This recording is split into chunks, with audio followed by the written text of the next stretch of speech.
Clem and Peter Chambers.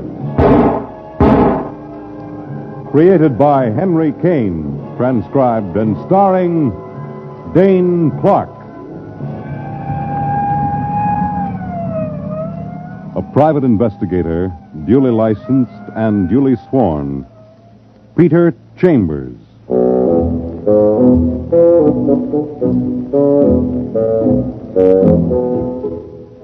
You're a private eye. That's your business. Anything else? That's for laughs. You've got a slant of sun coming in the office window, your feet are on the desk, and you're relaxed. Business is lousy, but you've got no kicks. You're young, you're strong, you've got a few bucks in the bank. And it's a beautiful day. You, Peter Chambers? All of me, lady. Beautiful day, isn't it? Not for you. Not for long, anyway. She's a cute little trick, but nervous as a puppy with fleas. She's wearing a tan suit, molded to her figure, and properly protruding. The rest is in perfect taste. Black nylons, black shoes, black blouse, and black gloves. So she spoils it. She dips into a bag, and what she produces doesn't quite go with the ensemble. Because now she's wearing a pearl-handled gun in her right fist. Looks like a .38, and is pointing directly at you. So you scrape back out of your chair and you go to her. Stand back. Stand back, I tell you. Honey, you're not even holding the gun right. I know what I'm doing. Keep away from me. You're shaking like you're practicing to be a cooch dancer. Now relax, little lady. Keep away, please, please. Okay, now. I've got the gun, and you're still shaking. Now sit down, lady. What's your name? Elsa Corey. What do you do? Do? For a living. A gun moll, you ain't. I'm an actress. Working? Yes. Well, come on, sister. This is like pulling teeth. Let's have it all in one lump. I have the second lead in the Lady Dances. It's in rehearsal. It's my first real job. It's produced by Jack Burke. He hired me. Anything else? Where do you live? 1013 East 39th Street, 2B. Oh, please don't point that gun at me. It's your gun, remember? Okay. I drop it in my jacket pocket like so. See? No more gun. Now, what's this jiggle all about? Jiggle?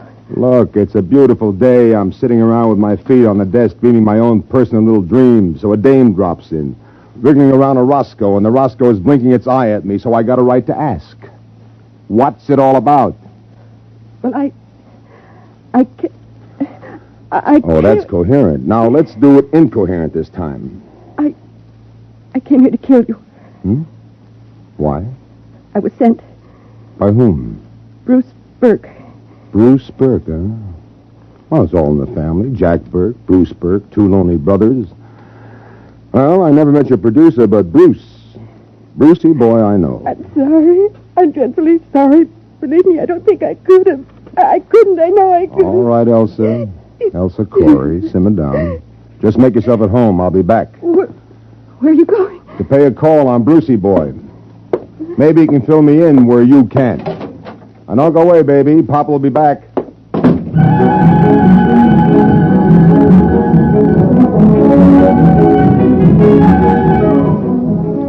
Bruce Burke. A crumb right out of the bread box. A bum with a couple of $1,000,000 bucks. A sharpshooter that owns a nightclub called The Flame. You put the light out on The Flame about a year ago, hooked him for watering his stock. So, it's a beautiful day, only for you, suddenly, it's beginning to shape up cloudy. You get to his Park Avenue address, stick your finger on the buzzer. Nobody's home.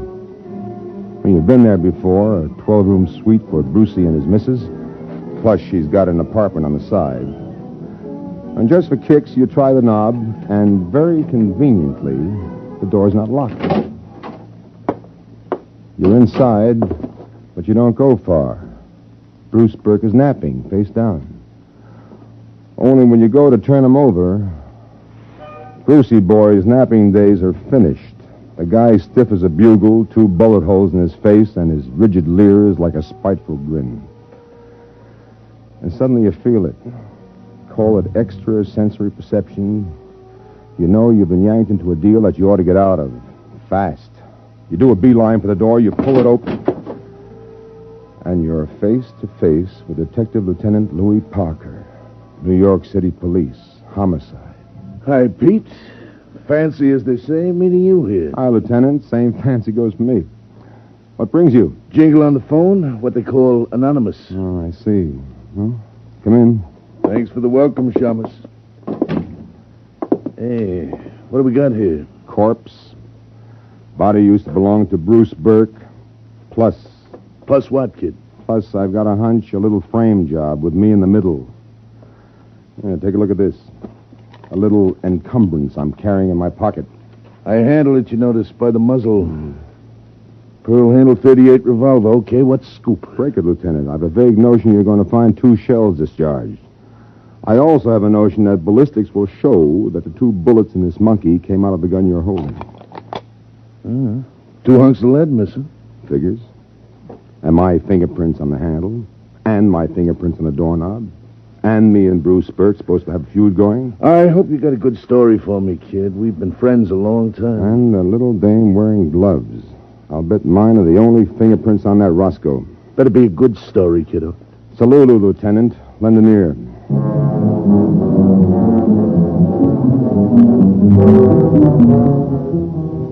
You tell him the tale and he listens. Louie's an old friend. You've worked together for years. He promises a thorough check on the situation, and you promise to be down to see him to check the check. You leave him the pearl handle pistol, and you leg it to the next spot that might furnish a little information. The Lady Dances is rehearsing at the Ascot on 48th off Broadway.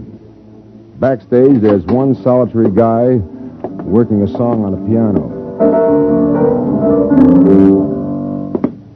Well, what do you want, Bub? Looking for Jack Burke. I'm Jack Burke. Stands up from the piano, very fashionable type. White hair, slender figure, $200 suit.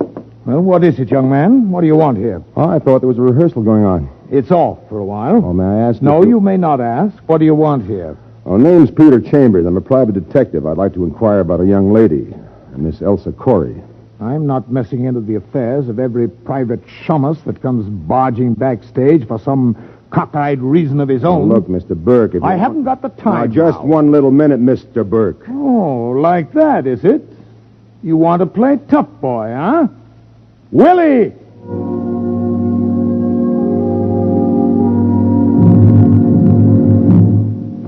A muscle-bound monster comes ambling out of the wings.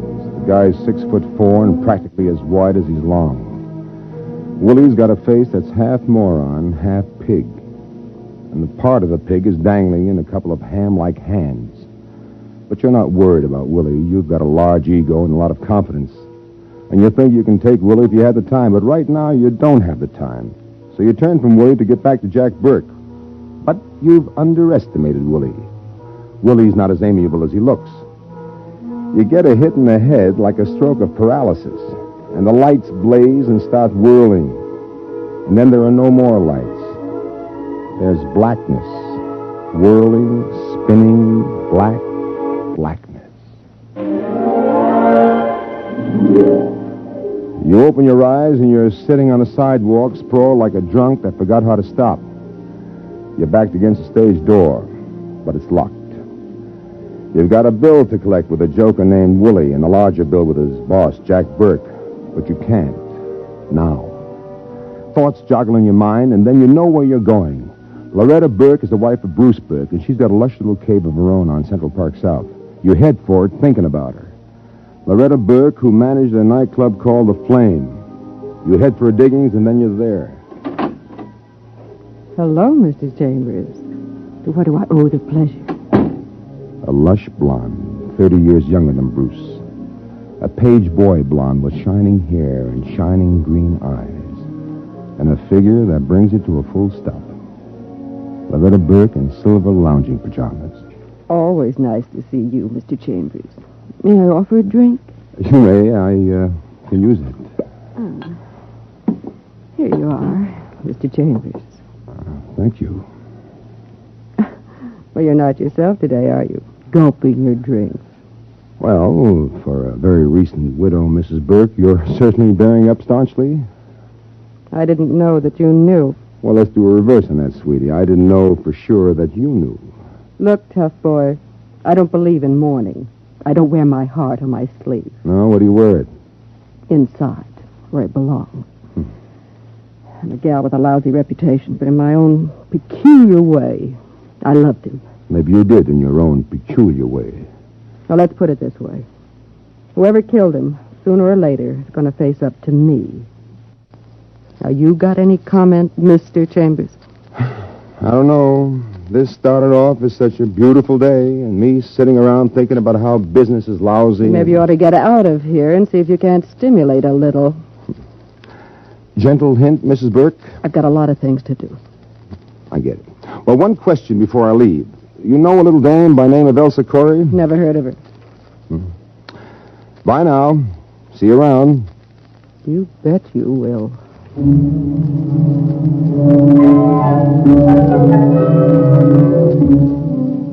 Outside, you called the office about Elsa Corey, but of course our little birdie has jumped the chicken coop. You do a small debate with yourself.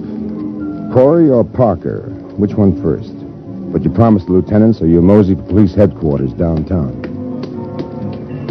You're jogging up the steps when you see him coming out. In a hurry. Well, the private eye, or is it the public enemy? You coming to give yourself up? Lieutenant is jocular, but he looks worried, and when a friend looks worried, you begin to worry. That was the murder gun, Pete, no question.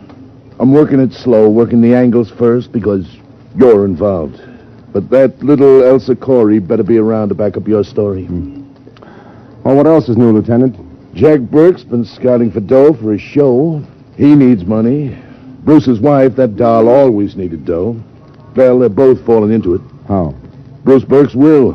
Jack gets half the estate, Loretta Burke gets the other half, plus the nightclub goes to her. Real cozy, huh? Look, pal, you're not one for throwing stones. Not in this case. So far, all I've really got is you. Yeah. You've been a doll, Lieutenant, a living, breathing doll. Well, don't depend on it, Pete, not for too long. I know you, but as a DA, he's beginning to champ at the bit, so let me go to work now, huh? Where are you heading for? Date with Jack Burke. Jack Burke, where? Casa Moretti, upstairs, private room, number 4. Look, Louis, one more favor. Give me a 10-minute head start, huh? Head start with whom? Jack Burke, I've got a bill to collect, and it's overdue. 10 minutes, Lieutenant? Oh, please, Louis. Okay, but I hope you know what you're doing. Oh, I hope so, too.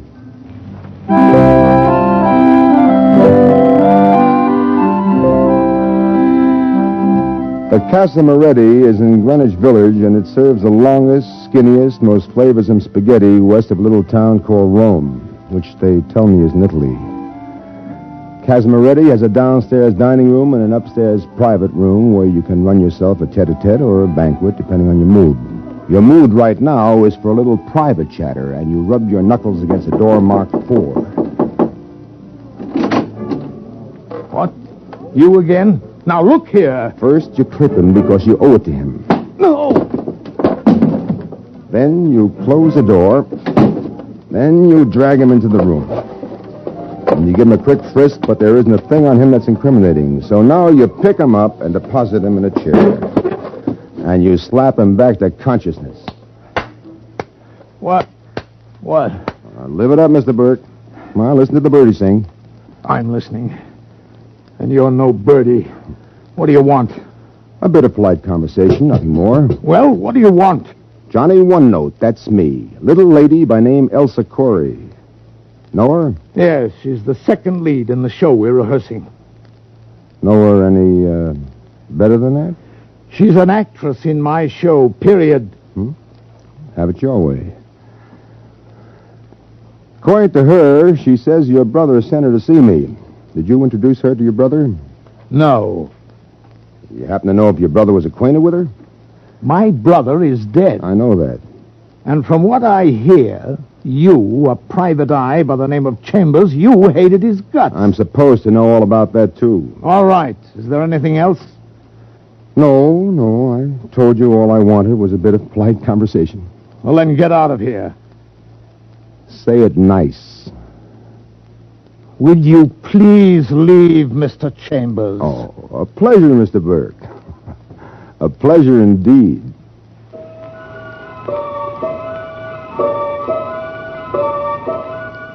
There's one stop left. You've done the merry-go-round. You've gone the full circle. Elsa Corey said 1013 East 39th Street. Turns out to be a tinderbox. Ramshackle is an ancient barn on a prairie. Young actresses don't have it too easy, and that is a problem. You climb up to 2B and you knock on a door that's thinner than Melba toast and has about as much resistance. Nobody answers. You turn to leave, and all of a sudden, a hunch comes up and clobbers you. You shove a shoulder at the rattletrap door and you lean hard. You're inside now. Little room with the barest of trimmings. And your hunch is paid off because you're not alone. Elsa Corey sits in a chair and looks at you, but her eyes aren't blinking. Elsa Corey. Her face mottled and blue bruises on her throat. Elsa Corey strangled to death.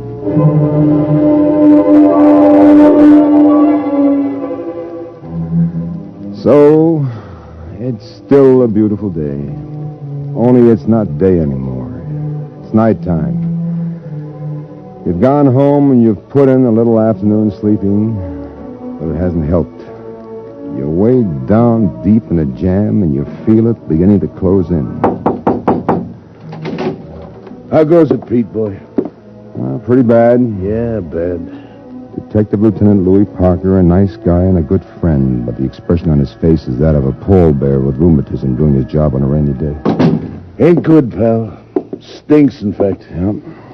Elsa Corey, she's dead. Yeah.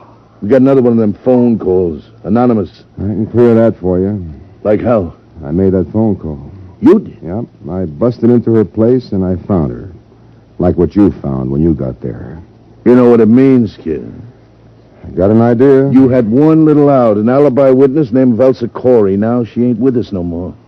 Where's that leave you? Crouched behind the 8-ball, only keeps getting smaller. Pete, you know how I feel about you, but... Want to come downtown with me now, fella? Tussle it out with the DA's people? Well, must we... What's left, kid? Well, I've got a little night duty to attend to. I've been sort of resting up for it. Night duty? Yeah, now look. Let's make a date, Louis. I either collect a killer for you or I present myself. Present yourself when? Let's say tomorrow morning, bright and early tomorrow morning. You either get a closed case by then or you've got me. You know, I only work for a living, Pete. I can get kicked off the force I fast never and... crossed you up, Louis, ever. It's been a long time now, you and me. It's one for the storybooks, a private eye and a public cop who can work together and who respect each other.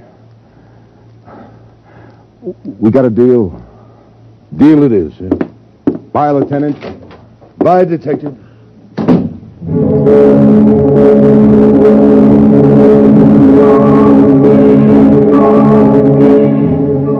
The Flame is a nightclub on the outskirts of town, and that's your next stop. And the last stop, you figure, one way or another.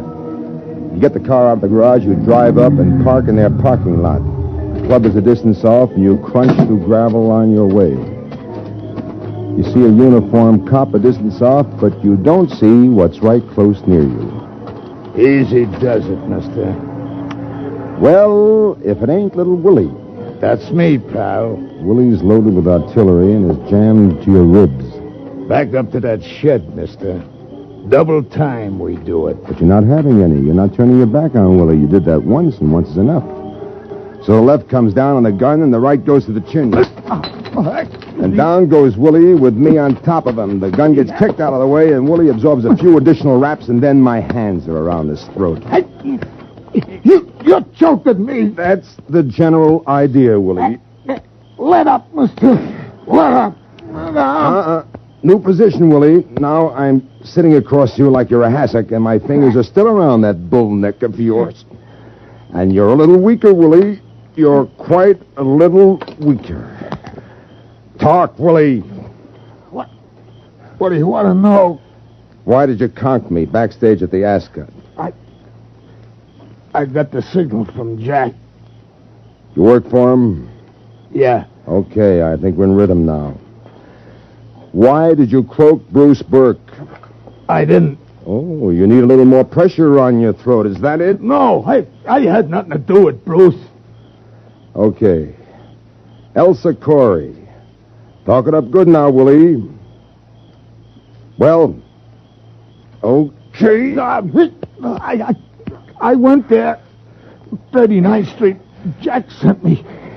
I did a job on her like Jack told me to do.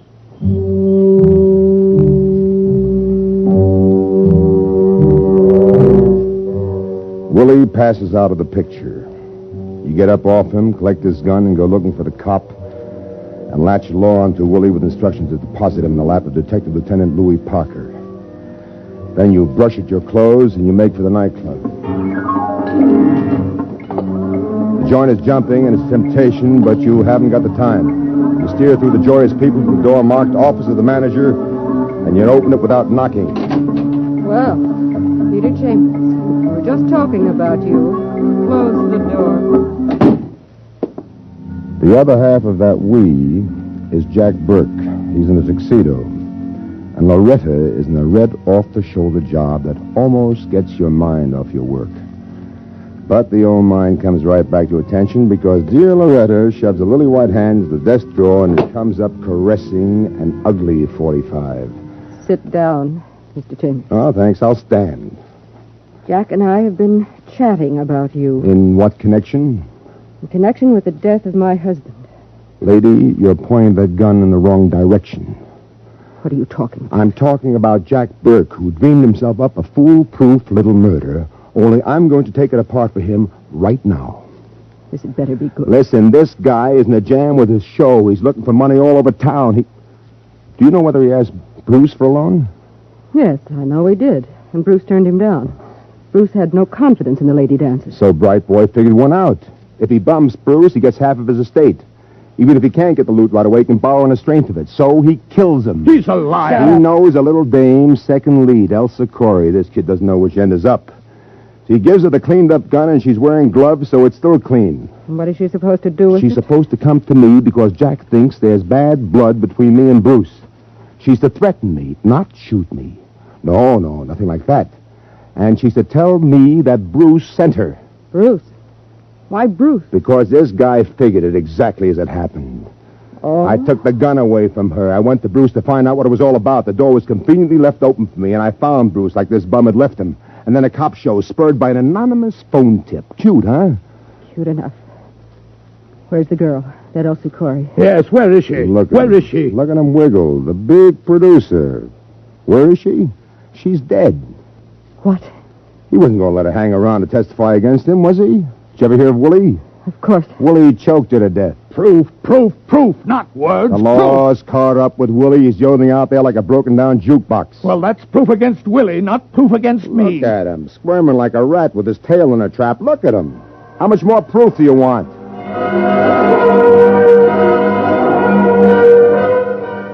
The lady looks. Guilt is scribbled on him like the devil is written on his forehead.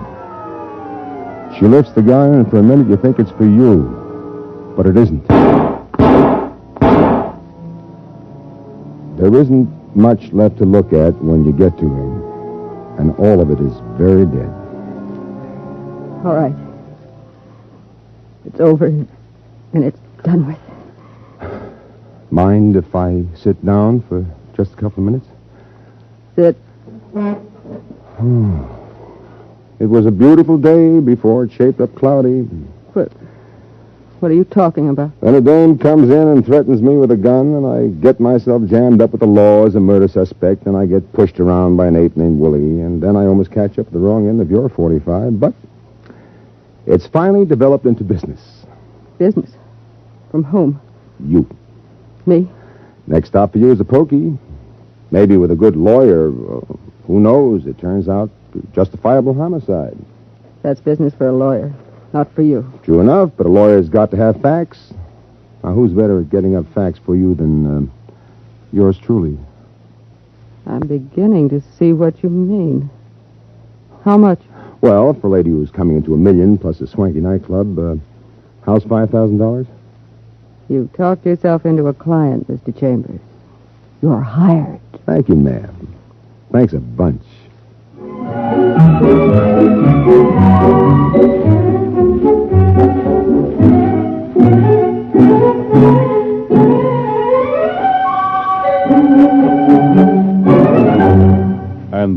had Crime and Peter Chambers.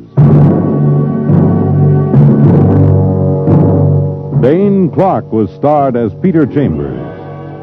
Crime and Peter Chambers, transcribed, was created, produced, and written by Henry Kane.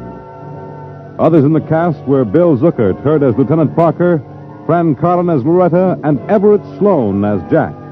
It was directed by Fred Way, and this is Fred Collins inviting you to tune in again next week, same time, same station, for Dane Clark in Crime and Peter Chambers.